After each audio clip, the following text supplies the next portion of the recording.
Gloire à Jésus. Amen. Est-ce que quelqu'un est content? Amen. Amen. La Bible dit que la joie de l'Éternel est notre force. Amen. Et la joie de l'Éternel, elle se manifeste même dans la souffrance. Amen. Amen. Et parce que Christ dit, qui souffre que je n'ai souffert? Ou du moins c'est Paul qui le dit. Qui souffre que Christ n'a souffert? Amen. Qui souffre que Christ n'a souffert? Parce qu'il a souffert, il peut soutenir ceux qui souffrent. Amen. Est-ce que quelqu'un a de la peine dans le cœur? L'Esprit de Dieu me dit qu'il y a quelqu'un qui a de la peine dans le cœur. Il y a un nœud dans le cœur. Amen, amen. Détache-le, que Christ le détache ce soir, amen. Que Christ détache le nœud qu'il y a dans ton cœur, la peine qu'il y a dans ton cœur. Peut-être même cette peine qui te pousse à la haine. Vous savez, entre la... Comment est-ce qu'on appelle ça? Entre l'amertume. Et il y a des gens qui disent que non, je n'ai pas de haine, j'ai juste l'amertume. Mais la frontière entre les deux est très mince. La frontière entre la peine et l'amertume et la haine est très très mince. On passe parfois très rapidement de l'un à l'autre alors que le Seigneur te délivre ce soir. Amen. Amen. La joie de l'Éternel est notre force. Amen, amen, amen. Donc nous sommes dans la présence du Seigneur et nous voulons écouter sa parole. Amen. Nous sommes toujours dans la perspective de l'Église. La perspective de l'Église. Et l'Église, nous avons vu que l'Église, c'est chacun de nous avant de devenir la collectivité. Amen. Avant de devenir la communauté et avant d'entrer dans l'universalité. Parce que l'Église du Seigneur est unie, universelle. Ça veut dire que si un Américain vient ici, nous avons le devoir de le recevoir. Amen. Amen.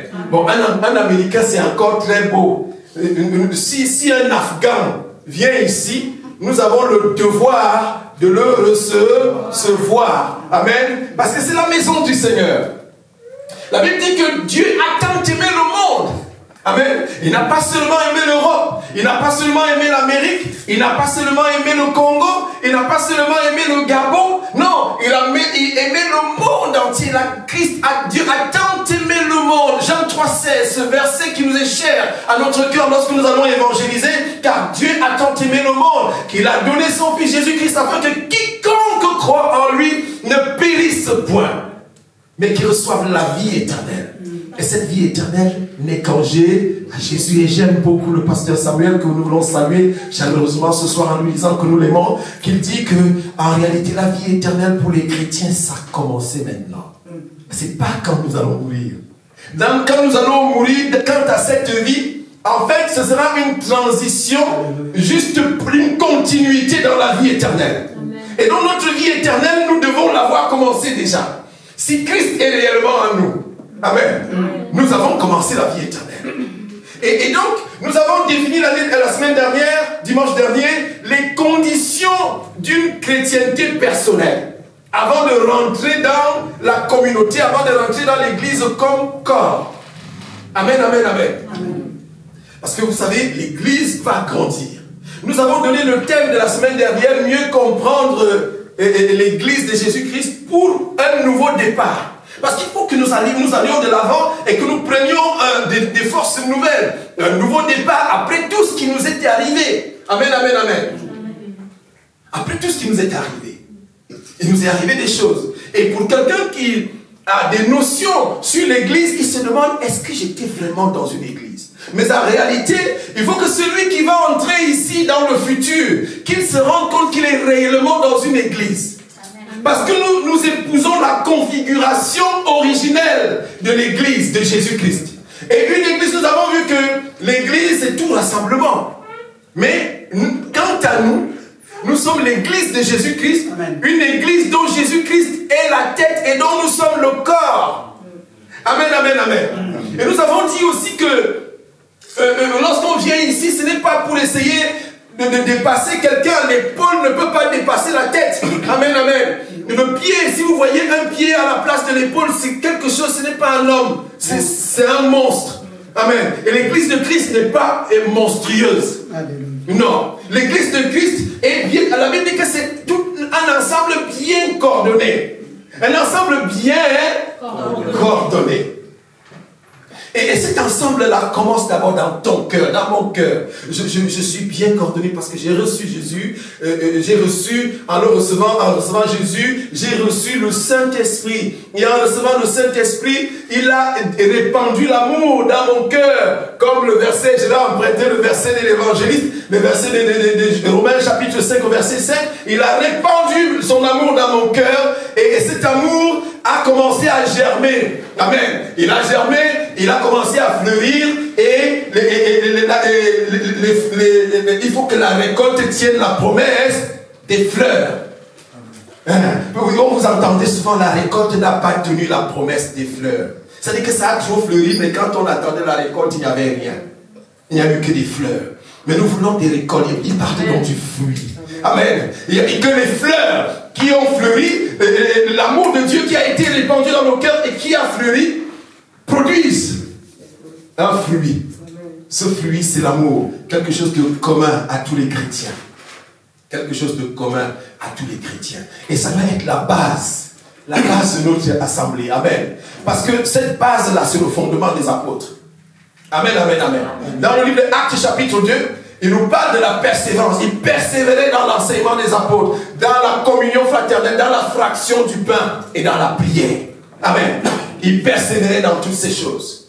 Et l'Église de Christ doit donc respecter cette configuration qui doit commencer par chacun de nous. Nous avons parlé de la vie de prière. Comment est-ce que tu gères ta vie de prière? Est-ce que tu pries? Quand tu pries, que dis-tu à Dieu? Est-ce que tu ne pries que pour toi-même? Amen, amen, amen. Et en tant qu'un ensemble, en tant qu'un membre du corps, il y a une complémentarité entre les membres du corps. À un moment donné, vous voyez quelqu'un debout, c'est le talon qui commence à gratter le mollet de l'autre côté. Parce que c'est très difficile pour la main d'arriver là-bas. Peut-être tu as mal au dos et il vaut mieux que ce soit le talon qui gratte le mollet. Amen. À ce moment-là, le mollet, le talon fait ce travail.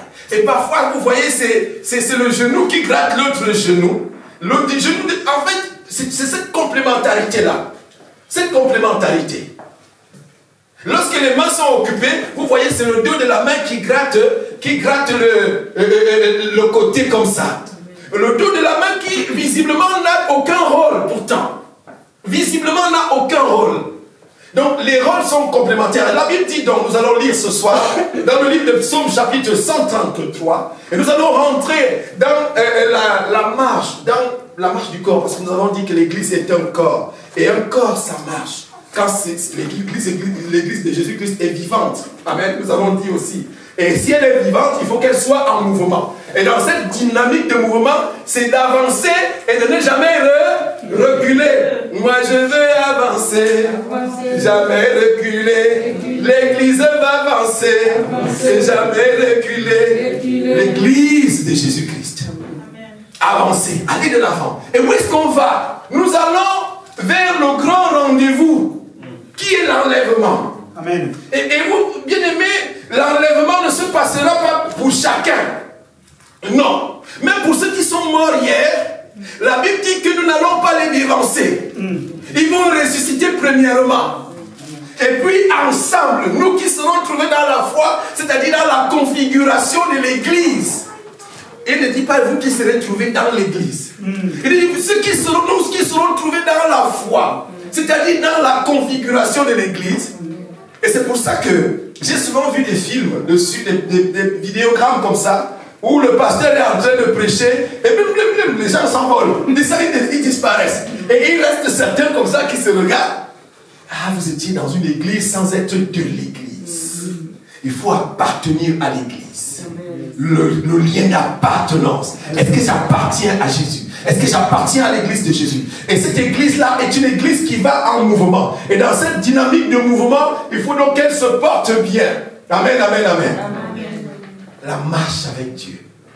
Alléluia. Aujourd'hui, nous allons rentrer dans la communion. Parce que quand l'église quitte le cadre individuel, il faut entrer maintenant dans l'universalité directement. Même au sein d'une assemblée comme celle-ci, nous sommes déjà dans l'universalité. Est-ce que quelqu'un comprend? Ça veut dire qu'ici, il doit se retrouver normalement dans l'église de Jésus-Christ, il doit se retrouver toutes les composantes de la société, toutes les nationalités. J'ai parlé de l'Américain. Si un Américain rentre ici, on va l'accueillir. Mais avec la même obligeance que nous avons accueilli l'Américain, nous devons accueillir l'Afghan. Amen. Nous devons accueillir le Vietnamien. Amen, amen, amen. Nous devons accueillir, je ne sais pas, le Soudanais, quelqu'un qui vient du sud du Soudan, qui est très marqué physiquement. Nous devons l'accueillir. Nous devons accueillir le fou. Amen. Parce qu'il y a les fous de Dieu. Amen, amen, amen. Nous devons accueillir celui qui est bien portant comme celui qui est malade. C'est notre devoir et c'est son droit en tant que quelqu'un qui appartient au monde parce qu'il est potentiellement aimé par Dieu. Dieu a aimé le monde. Il n'a pas dit qu'il a aimé les chrétiens. Dieu a tant aimé le monde qu'il a donné Jésus-Christ. Amen. Amen, amen, amen. Nous allons lire dans le livre de Psaume, chapitre 133.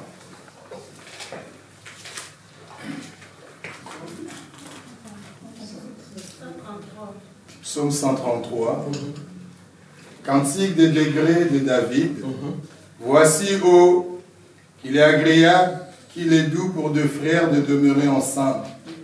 C'est comme l'huile précieuse qui, répandue sur la tête, descend sur la barbe d'Aaron, qui descend sur le bord de ses vêtements.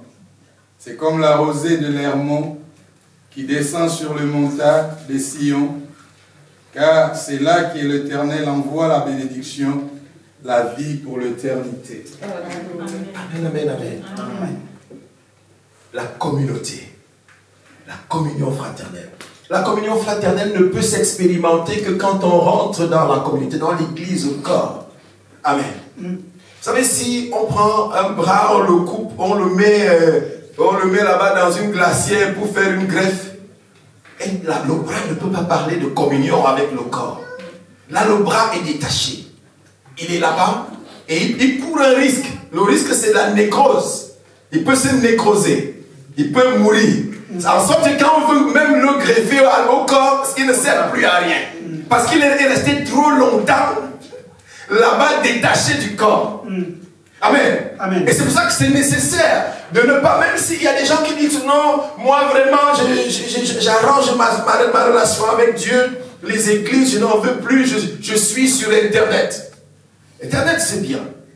Amen. Je salue d'ailleurs ceux qui nous suivent sur notre page Facebook. C'est très très bien de suivre, mais il faut une communion, parce que là tu n'expérimentes pas la communion fraternelle. Amen. Or, Christ est dans la communion fraternelle. Et la Bible dit que c'est là que Dieu envoie la bénédiction en abondance. Peut-être étant à la maison, tu es béni, mais en étant dans une église, dans une assemblée, dans la communauté des enfants de Dieu, tu serais encore béni, plus béni. Amen. En fait, tu es en train de limiter ta bénédiction en restant à la maison. Il y a des gens qui ne trouvent pas la nécessité de venir à l'église. Et donc,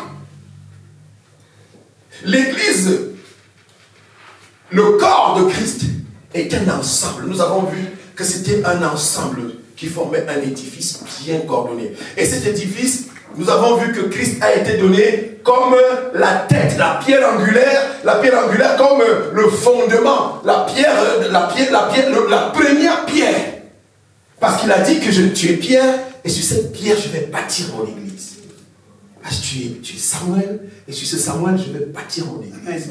Tu es Ébeil, et sur ce Ébeil, je bâtirai mon église. Tu es Yves, et sur ce Yves, je bâtirai mon église. Et c'est cette église-là dont nous parlons, cette ecclésia-là dont nous parlons, qui est un corps. Et ce corps-là, c'est chacun. Et chacun a le devoir de communication. Et dans la communion fraternelle, il y a donc une vie ensemble. Une vie ensemble. Ils persévèrent, c'est un ensemble de personnes qui persévèrent ensemble. La persévérance, c'est quand même ça ne va pas. On dit, quand tu dis je persévère dans l'attente de quelque chose. Dans l'attente d'un résultat. Peut-être tu n'as pas encore le résultat escompté, mais tu ne laisses pas tomber la chose. Ce n'est pas parce que ce que tu désires dans l'église, tu ne le trouves pas que tu lâches. Nous avons vu et nous le verrons dans une leçon un peu plus détaillée, nous avons vu que le réveil spirituel d'une église, d'une assemblée commence par une personne. Et cette personne, c'est toi.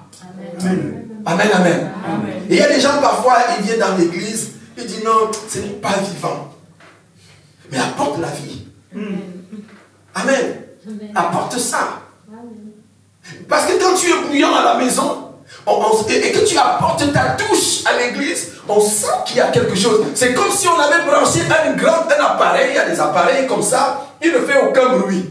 Mais une seule petite fiche mal va être branchée au courant des secteurs et tout ça donne toute l'énergie à l'appareil. Et cette fiche-là, c'est toi. Une fois que tu vas te connecter, tu vas donner l'énergie à l'assemblée générale. Et l'assemblée va prendre. Et tu auras apporté quelque chose. La Bible dit qu'ils apportaient, ils allaient vendre, ils apportaient. En fait, ce n'est pas seulement les biens. Et le plus grand bien est dans la communauté. Dans la communication, ce que tu communiques à l'assemblée. Amen. Amen. Et la Bible dit que il est doux et agréable de demeurer entre les hommes. Il dit, oh, voici qu'il est doux, qu'il est agréable, qu'il est doux. Pour des frères de demeurer ensemble. Et c'est ça l'église, demeurer ensemble. Et en ce moment-là, on persévère dans les difficultés. Dans les bons moments, on les partage aussi ensemble. On partage les bons moments ensemble. C'est-à-dire que lorsque je suis dans les difficultés, et je reçois de toutes parts de l'aide, du soutien des frères. Amen. Amen. Je reçois de toutes parts le soutien des frères. Et d'ailleurs, je suis très content d'avoir reçu le soutien. J'ai été opéré. C'était une opération assez compliquée quand même. Mais j'ai vu la mobilisation de l'église. Amen. Je n'avais personne, je n'avais pas de famille. Mais en réalité, ma famille, la première, c'est l'église. Et j'ai vu la mobilisation de l'église tout autour. C'est moi qui demandais aux gens, non, ça va. Parce que, est-ce qu'il faut que je vienne? Est-ce que tu as besoin des courses? Et c'était extraordinaire. Mais, une autre chose, c'est que le jour où le Seigneur m'élève aussi, moi, l'église doit être comptable de mon élévation. Amen. Est-ce que quelqu'un comprend l'histoire? C'est-à-dire que l'église, ce n'est pas seulement un endroit où tu viens pour qu'on t'aide. Une fois qu'on t'aide et que les choses vont bien, tu bloques le téléphone, tu passes plus, tu ne prends plus le téléphone des frères, et quand tu rencontres un frère, tu changes de voix, et tu passes de l'autre côté des rails, de tram. Ça ne se passe pas comme ça. L'église de Christ n'est pas une église où on vient exploiter pour partir. Amen. Amen. Dans ces conditions-là, n'attends pas l'enlèvement. Amen. Amen. Oh non, je persévère à la maison.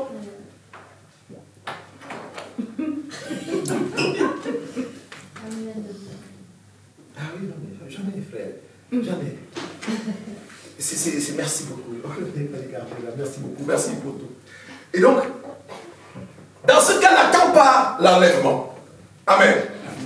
Ne t'attends pas à l'enlèvement.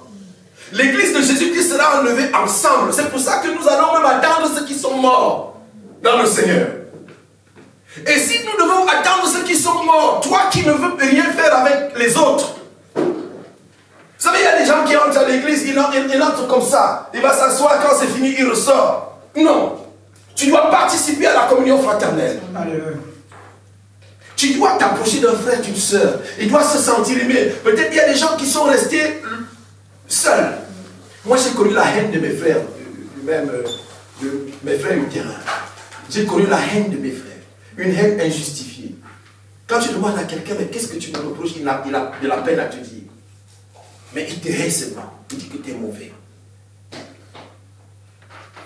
Il y a un homme de Dieu qui disait, oh, pour reconnaître qu'un homme de Dieu est authentique, il faut demander à sa famille. Je dis que je crois que même Jésus, sa famille, mais si vous demandez à la mienne, vous n'allez plus m'accepter ici.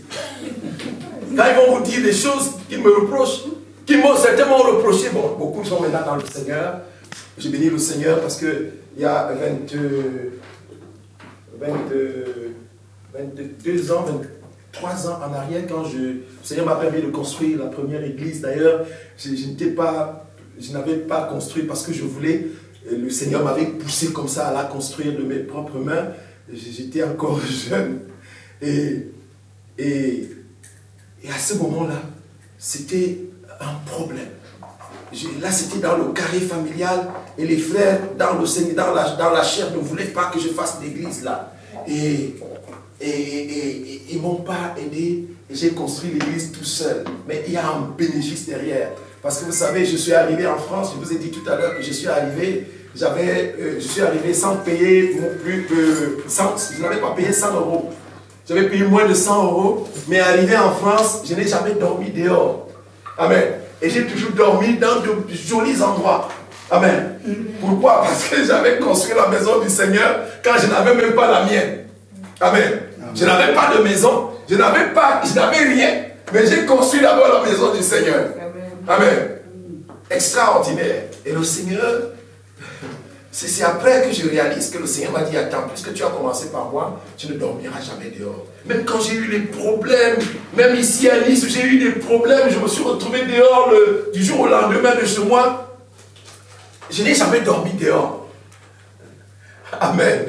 Le Seigneur m'a toujours trouvé un endroit tranquille où je dors tranquille jusqu'au matin. Amen, amen, amen. La communion fraternelle. On apporte à l'église ce qu'on attend que l'église puisse nous donner si on était en manque. Amen, amen. On apporte à l'église. Amen. C'est ce que l'église pouvait nous donner. Nous faisons l'œuvre en Afrique, je vous en parle à un moment donné, je vous en parle et je vous dis que nous œuvrons et le Seigneur fait grâce parce que c'est en train de grandir.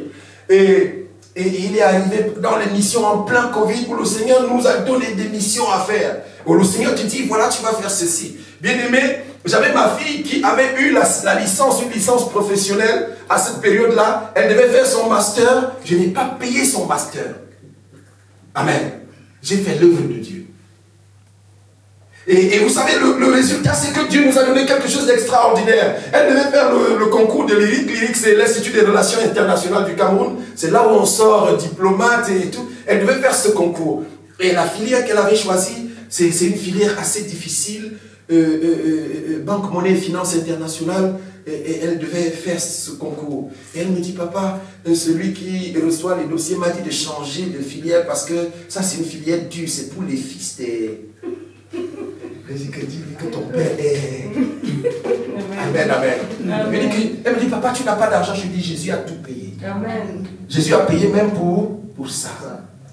Elle est partie, elle s'est assise, elle a composé. Une semaine après, elle me dit, papa, je suis admissible. J'ai dit, tu vas y aller. Après, elle est rentrée, toute jeune, la plus jeune de sa promotion. La plus jeune. Amen. Dieu apporte ça quand tu apportes dans son œuvre. Dieu apporte ça. Et il est arrivé très souvent que l'œuvre demande. L'œuvre demande là-bas et c'est très difficile parce que c'est quelque chose que le Seigneur nous a donné il y a 28 ans en arrière et que nous avons négligé à un moment et nous avons récolté aussi le fruit des gens qui négligent l'œuvre. Parce que quand tu négliges le corps de Christ, il y a des conséquences. Amen, amen. Le corps, par exemple, doit prendre sa douche. Et les mains sont chargées de ça. Amen. Les mains sont chargées de donner la douche à tout le corps. Et si les mains manquent à leur activité, à leur devoir, le corps est mal en point. Et on vous peut même tomber malade. Parce que les mains ont manqué à leur devoir. Et peut-être que tu es la main. Et ça va se faire avec douceur. Il dit qu'il est doux et agréable. C'est un moment bon, de douceur et de bonheur. Un moment de douceur et de bonheur. La communion fraternelle, donc c'est ça. C'est-à-dire que les mains donnent la douche à tout le corps, même s'il y a la boue aux pieds, les mains donnent quand même la douche. Et une fois que la douche est prise, vous ne savez plus si le pied était sale. Vous ne savez plus si le pied avait la boue. Amen, amen, amen. Amen. Je reste un peu pudique pour ne pas dire d'autres choses. Mais le corps lave toutes les parties les mains lavent toutes les parties du corps. Et les mêmes mains mangent. Amen. Alléluia. Et quand tu manges avec tes mains, tu ne te souviens pas que tu as lavé certaines parties du corps avec.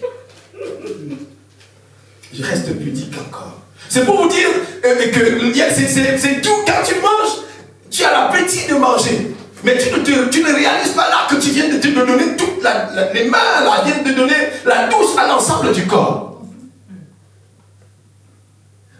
Et quand tu manges avec les mêmes mains, quelle joie. Il y a des peuples qui ne mangent qu'avec les doigts. Amen. Ils ne mangent qu'avec les doigts. Chez nous là-bas, il y a des peuples que tu donnes la cuillère, tu les as déshonorés. Si on te donne à manger et que tu prennes la cuillère et le couteau, c'est un déshonneur pour cette femme.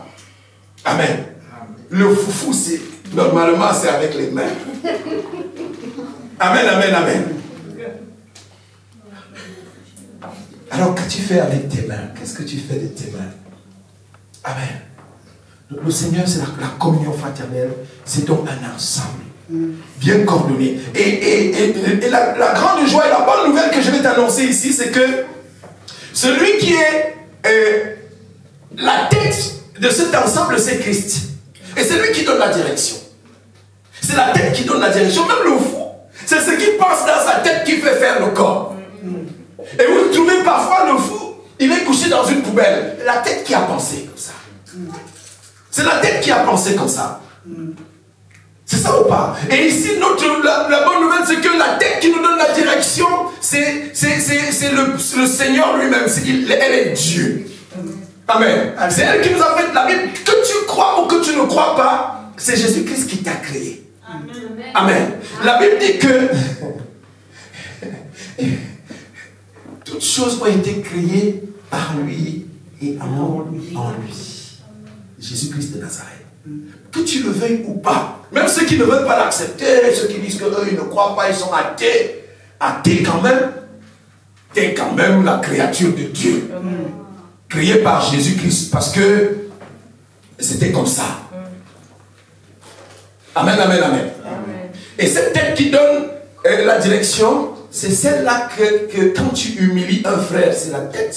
En fait, tu donnes la honte à la tête. C'est la tête qui a honte. Amen. Vous savez, lorsque... laissez-moi dire les choses comme ça et ne m'en voulez pas. C'est pour mieux expliquer, pour comprendre cette histoire. Vous savez, il y a des femmes qui portent souvent des pagnes. Et en dessous, elles n'ont pas mis en dessous. C'est possible, non? C'est très possible souvent. Et par effet d'accident, ce pagne tombe. Ce n'est pas la nudité qui a honte. C'est la tête. C'est la tête. Il y a là-bas au Cameroun, il y a beaucoup de langues. Il y a une des langues au Cameroun pour dire tu n'as pas honte. Ils disent que est-ce que ta tête, l'expression en français quand on traduit, elle dit chez les Bafia, on dit est-ce que ta tête là n'est pas grosse? L'expression dit ça. Donc, quand tu veux humilier un frère, c'est pas le frère que tu humilies, c'est celui qui a la tête de ce frère. Et celui-là, c'est Jésus. Amen. Et quand tu honores un frère, celui que tu honores, au-delà du frère, c'est surtout le Seigneur. Amen. C'est surtout le Seigneur. Et dans l'Église, dans notre nouveau départ, il va falloir que nous puissions persévérer, marcher ensemble, mais dans le respect et dans l'honneur. Et c'est le respect et l'honneur étant à Dieu, notre Sauveur. Jésus-Christ, notre Sauveur, qui est Dieu. Amen, amen, amen.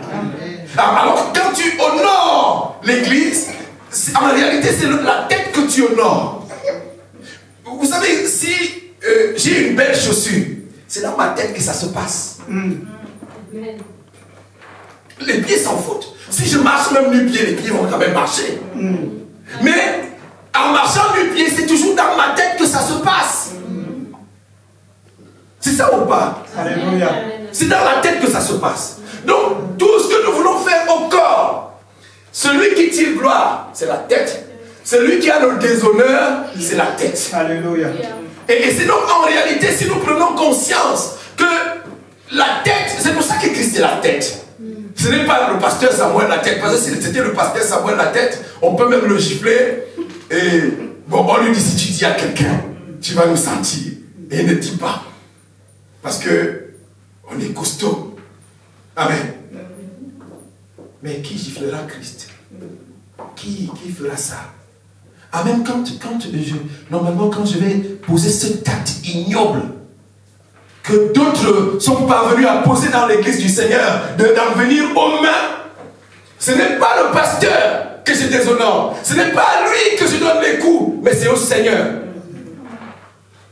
Parce que c'est la tête, même les centres de la douleur. Si je peux m'avoir la douleur ici, les centres de la douleur, scientifiquement parlant, sont dans la tête.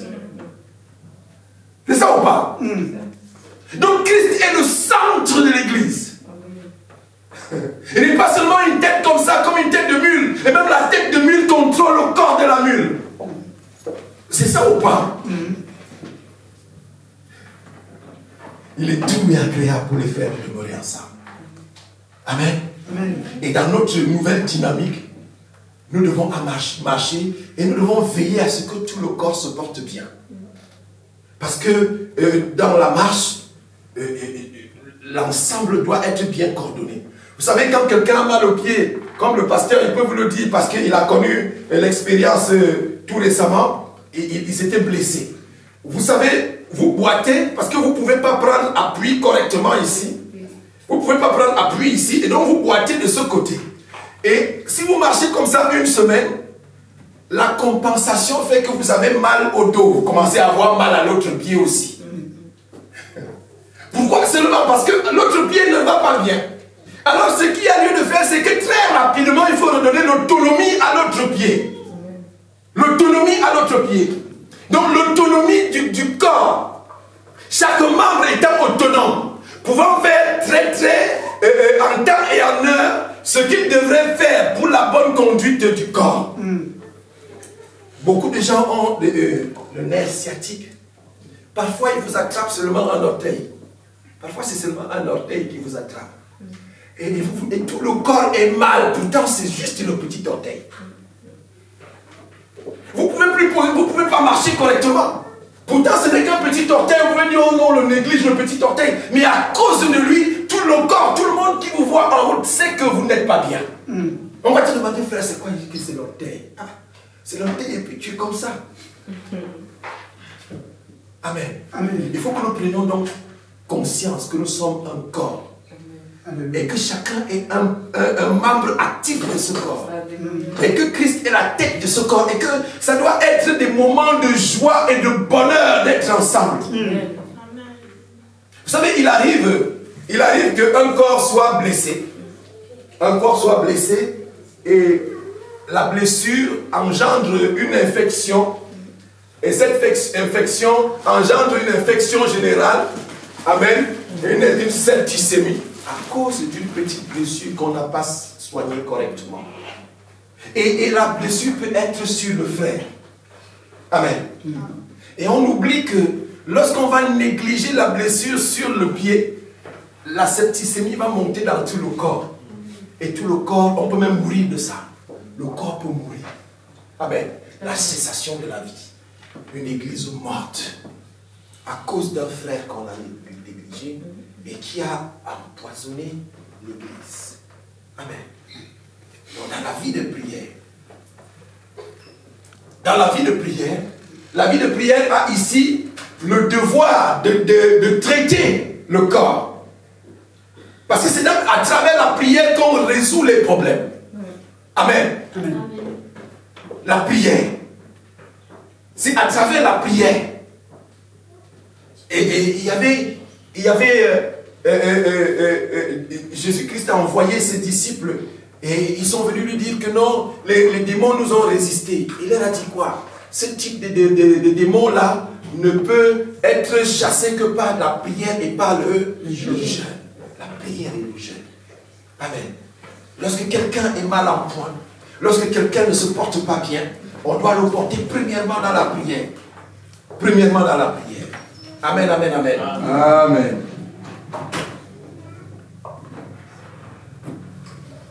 Et donc, c'est tout cet ensemble-là qui forme donc un édifice bien coordonné. Quelle église? Du Seigneur Jésus. Dans le livre d'Éphésiens chapitre 2, versets 21 à 22, nous avons vu cela. Et cette maison de prière, cette église qui est une maison de prière, a à sa tête Jésus-Christ, le Seigneur. Au verset 16 à 16, tu peux nous lire ça peut-être, frère et frère. Le chapitre, Éphésiens chapitre 1, verset 16 à 23.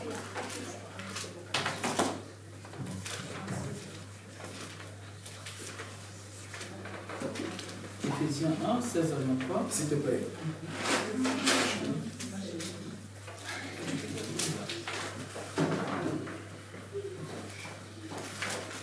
Je ne cesse de rendre grâce pour vous. Je fais mention de vous dans mes prières, afin que le Dieu de notre Seigneur Jésus-Christ, le Père de gloire, vous donne un esprit de sagesse et de révélation dans sa connaissance. Qu'il illumine les yeux de votre cœur pour que vous sachiez quelle est l'espérance qui s'attache à son appel, quelle est la richesse de la gloire de son héritage qu'il réserve aux saints, et quelle est envers nous qui croyons l'infinie grandeur de sa puissance, se manifestant avec efficacité par la vertu de sa force. Je continue. Il a déployé en Christ, en le ressuscitant des morts et en le faisant asseoir à sa droite dans le lieu céleste, au-dessus de toute domination, de toute autorité, de toute puissance, de toute dignité et de tout nom qui peut être nommé, non seulement dans le siècle présent, mais encore dans le siècle à venir. Il a tout mis sous ses pieds. Il a donné pour chef suprême à l'Église, qui est son corps, la plénitude de celui qui remplit tout en tous. Amen, amen, amen. Il a déployé, ici déployé de ressusciter Jésus-Christ. Et non seulement il a déployé Jésus-Christ, il s'est déployé, il a déployé toute sa force. Il a ressuscité Jésus-Christ d'entre les morts. Il a fait asseoir à la droite, à sa droite dans les lieux célestes, au-dessus de toute domination, de toute autorité, de toute puissance, de toute dignité et de tout ce qui peut se nommer, non seulement dans ce siècle et dans le siècle à venir. Il a tout mis à ses pieds. Amen. Il n'a pas dit qu'il a posé tout sur sa tête. Amen. Il a tout mis à ses pieds. Christ est la tête, mais tout est à ses pieds. Amen. Ça veut dire que tout le corps est au-dessus l'Église. Tout le corps est au-dessus des dominations, au-dessus des autorités, au-dessus des puissances, au-dessus de toute dignité, de tout ce qui peut se nommer, non seulement dans ce siècle, mais dans le siècle à venir aussi. Tout le corps. Il a mis ça. Il a mis les autorités, les dominations, il a mis tout cela au pied de Christ, au pied du corps. Et donc nous tous, nous sommes au-dessus de ces dominations. Amen, amen, amen. Amen. Le corps tout entier. Et donc la communion fraternelle doit tenir compte de cet aspect de la chose, qu'il n'y a pas que moi qui suis au-dessus. En fait, Christ nous a donné la capacité d'être au-dessus de tout ça. Et la tête est au-dessus de nous, certes, mais nous tous, nous sommes au-dessus des dominations. C'est pour ça que nous prenons au nom de Jésus, nous prenons autorité. Nous prenons autorité au nom de la tête. Alléluia. Amen. Nous prenons autorité et les démons fuient. J'ai entendu les gens dire non, Jésus-Christ c'est rien, ce n'est pas Dieu. Mais si c'est rien, pourquoi les démons fuient? Ben oui. Quelqu'un qui vous dit que non de Jésus-Christ, il dit qu'il n'y a pas de souci. Pourquoi les démons fuient au nom de Jésus? Il n'y a pas un démon qui résiste à celui-là. Sauf si, bien aimé, votre conscience spirituelle n'est pas propre. Comme les 7 fils de Sheba, qui étaient allés imposer les mains à un fou, voulant chasser les esprits du fou, au nom de Jésus-Christ que Paul prêche, au nom de Jésus-Christ que le pasteur Samuel prêche. Amen. Si nous sommes réellement intégrés dans le corps, la tête donne l'autonomie au bras. Alléluia. Amen. Ce bras est autonome et est capable de chasser les démons. Amen. Si nous sommes réellement intégrés dans le corps, dans la dynamique du corps bien portant, et que le pied n'est pas boiteux, il se tient et il est autonome. Amen. Dieu donne l'autonomie, la tête donne l'autonomie du fonctionnement au pied. Et le pied est capable lui aussi de chasser les démons. Amen, amen, amen. Pour manifester l'autorité de la tête. Amen, amen, amen. Vous savez, les femmes, souvent, quand elles ont un mari bien placé, un mari bien placé. Alléluia. Un mari bien placé. Amen, amen. Il faut être un mari bien placé. Et lorsqu'ils ont à la tête un mari bien placé, dès que vous la prononcez, vous savez pas, vous savez qui est mon mari? Amen. Et je vais l'appeler tout à l'heure. En Afrique, c'est très. Même ici. Elle appelle. Et chérie, il y a qui me menace? Et le gars, c'est tous les costauds, il arrive. Oh. Ça dépend de qui arrive devant toi. Et notre Seigneur est costaud, frère. Alléluia. Il est costaud. Et il a dit qu'il est au-dessus de toute domination. Rien ne peut le dominer. Il est au-dessus de toute domination, de toute autorité, de toute puissance, de toute dignité. Et de tout ce qui se peut nommer. Donc rien ne peut l'influencer. Et nous sommes l'épouse. Amen. Amen. Et nous sommes l'épouse. L'épouse qui appelle le mari. Quand quelque chose ne va pas, parce que le mari est bien placé. La Bible dit où est-ce qu'il est placé? Alléluia. Il est placé où le mari? Il a fait asseoir à la droite des lieux célestes. Alléluia. Il est bien placé le gars. Amen, amen, amen. Amen. Il est bien placé. Donc dans notre communion fraternelle, nous devons être dans la joie. Ça doit être des moments de joie, de bonheur, qu'il est doux et agréable. Alléluia. Et c'est là. Elle me dit que c'est comme de l'huile versée sur la tête d'Aaron, qui n'épargne pas sa barbe, qui descend sur la barbe, et quand ça remplit bien la barbe, ça tombe sur le pan du vêtement. Et c'est là la communion fraternelle, la communication. C'est-à-dire que ça ne s'arrête pas seulement à la tête, ça coule sur la barbe, et quand ça a dépassé, débordé la barbe, ça coule sur le pan du vêtement aussi. Amen. Amen. Jusqu'au pied. La Bible dit que tout ça a été mis au pied. Alléluia. Est-ce que quelqu'un est content d'appartenir à cette église? Alléluia. Est-ce que quelqu'un veut s'engager à être dynamique pour le bon fonctionnement de ce corps-là? Amen. Amen, amen, amen. Amen. Et un corps qui a tout à ses pieds. Amen, amen. Une épouse qui a un mari bien placé. Alléluia. Un mari bien placé. Est-ce que je veux que tu retiennes ça? Que tu es une épouse avec un mari bien placé. Et qu'il est au-dessus de toute domination, de toute autorité, de toute puissance, de toute dignité et de tout nom qui se peut nommer. Même si on appelle les Tchétchènes. Parce que maintenant là, c'est les Tchétchènes qui font peur. Allez, c'est les Tchétchènes. Même si on appelle les Tchétchènes, frère, quand ils vont trouver garçon, amen. Quand ils vont arriver, ils trouvent garçon. C'est pour ça qu'au nom de Jésus, les démons fuient. Si quelqu'un me dit, attends, je ne sais pas qui est mon mari. Je vais l'appeler tout à l'heure. Au nom de Jésus. Il tombe. C'est ce qu'Élie avait fait. Élie, lorsqu'on a envoyé, le roi, je crois, Akazia lui a envoyé le chef des 50 par 2 fois. Et il a dit, si je suis vraiment un homme de Dieu, si je suis vraiment l'épouse de cette femme, amen, que le feu descend du ciel et te consume, toi et tes 50. Amen. Le feu est descendu à consumer. Alléluia. Dans la communion fraternelle. Tout ça est dans la communion fraternelle. Dans la marche, la bonne marche de l'église. Est-ce que quelqu'un veut marcher avec cette église comme ça? Est-ce que dans la suite, dans le nouveau départ de notre église, nous voulons être comme ces vases qui communiquent comme ça, où les mains jouent leur rôle, où les pieds jouent leur rôle sous le commande de la tête. Avec la conscience qu'à nos pieds, toutes les dominations sont au-dessous de nos pieds. Nous marchons dessus. Nous marchons, nous vaincrons Satan, nous marchons sur les niatas. Niatas, comme on dit souvent. Nous marchons sur les démons, sur les scorpions, sur la puissance de l'ennemi. Et que rien ne peut nous nuire. Amen, amen, amen. Nous allons nous arrêter et je voudrais que tu prennes conscience qu'en adhérant à cette église et que toi aussi tu sois un membre qui va communiquer ces choses, ces valeurs à ceux qui vont arriver parce que nous allons évangéliser. Et lorsque nous allons évangéliser, que nous ne venions pas avec des gens dans un lieu de commérage. Oh non, machin, tu as vu le frère, tu as vu la soeur, tu as vu machin, tu as vu la prière. prière, gérer dans la prière. Avec la conscience que nous avons un mari bien placé. Alléluia. Qui est capable d'influencer quiconque. Amen, amen, amen.